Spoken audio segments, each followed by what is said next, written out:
pertama ada definisi kerangka konseptual akuntansi sektor publik, yang kedua ada tujuan kerangka konseptual akuntansi sektor publik, yang ketiga ada peranan kerangka konseptual akuntansi sektor publik, dan yang terakhir ada implementasi kualitatif akuntansi sektor publik.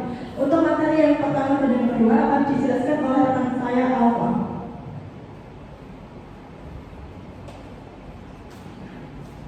Definisi akuntansi sektor publik. Akuntansi sektor publik merupakan penerapan prinsip dan teknik akuntansi dalam pengelolaan dana yang bersumber dari masyarakat oleh lembaga-lembaga publik seperti instansi pemerintahan, BUMN, BUMD, lembaga swadaya masyarakat maupun proyek sosial. Tujuan dari akuntansi sektor publik adalah untuk memastikan bahwa pengelolaan dana publik dilakukan secara transparan, akuntabel, dan dapat dipertanggungjawabkan kepada masyarakat. Selain itu, akuntansi sektor publik juga memiliki kerangka konseptual yang berfungsi sebagai dasar dalam penyusunan serta penyajian laporan keuangan bagi pihak eksternal seperti masyarakat, auditor, dan lembaga pengawas. Kerangka konseptual akuntansi sektor publik. Kerangka konseptual akuntansi sektor publik adalah prinsip-prinsip yang mendasari penyusunan dan pengembangan standar akuntansi sektor publik yang disusun oleh sebuah komite perumus standar independen yang artinya bukan dari satu lembaga saja dan merupakan rujukan penting bagi komite standar akuntansi, penyusun laporan keuangan dan pemeriksaan dalam mencari memecah atas sesuatu masalah yang belum diatur secara jelas dalam penyataan standar akuntansi sektor publik.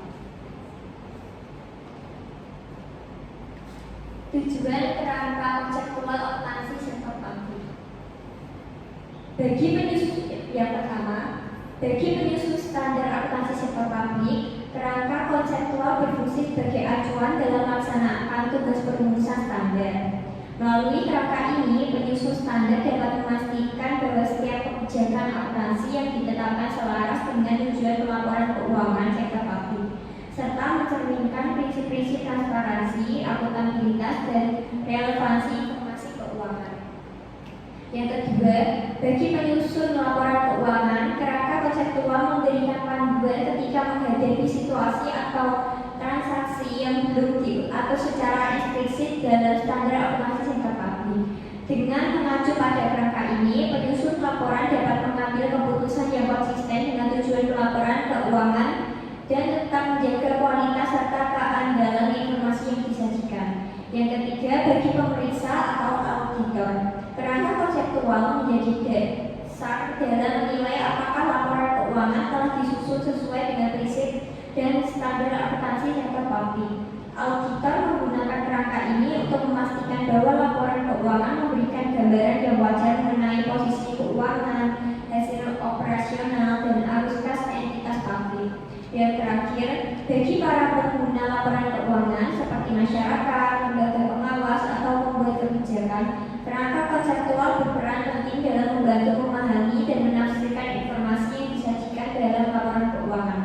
Dengan pemahaman yang baik, pengguna dapat menilai kinerja, efisiensi, serta akuntabilitas pengelolaan keuangan publik secara lebih objektif. Materi selanjutnya akan dijelaskan oleh teman saya.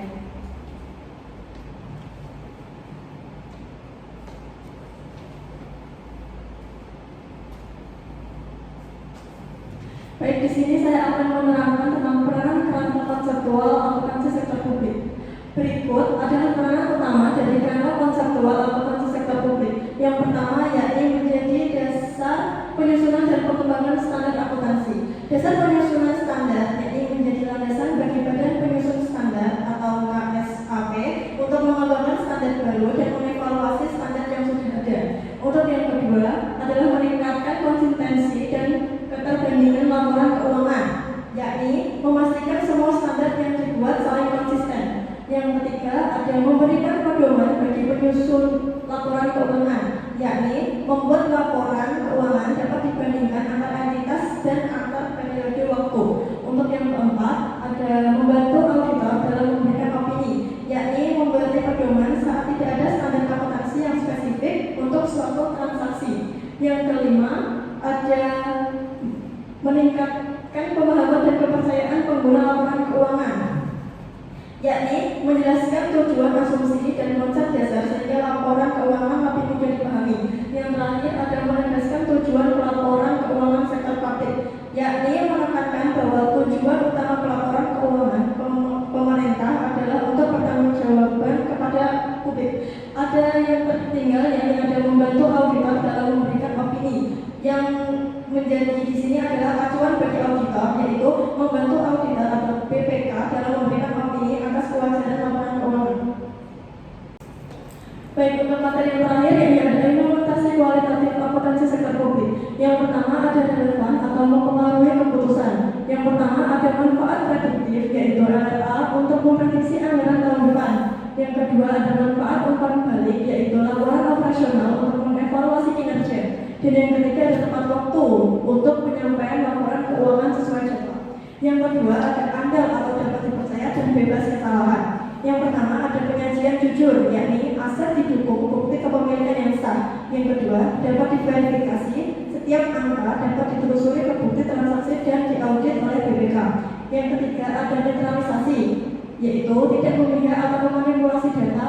Dan yang terakhir ada kelengkapan, yaitu semua informasi penting diungkapkan dalam catatan atas laporan keuangan atau CALK. Yang selanjutnya ada dapat dibandingkan atau bisa dibandingkan.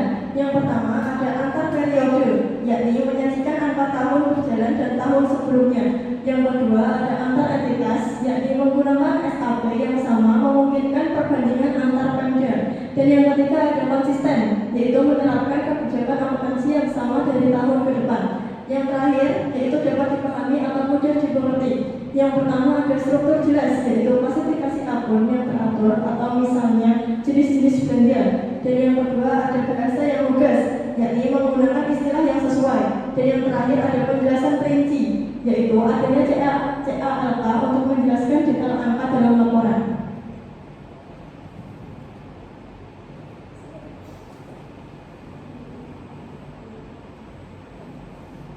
Sekian presentasi dari kami.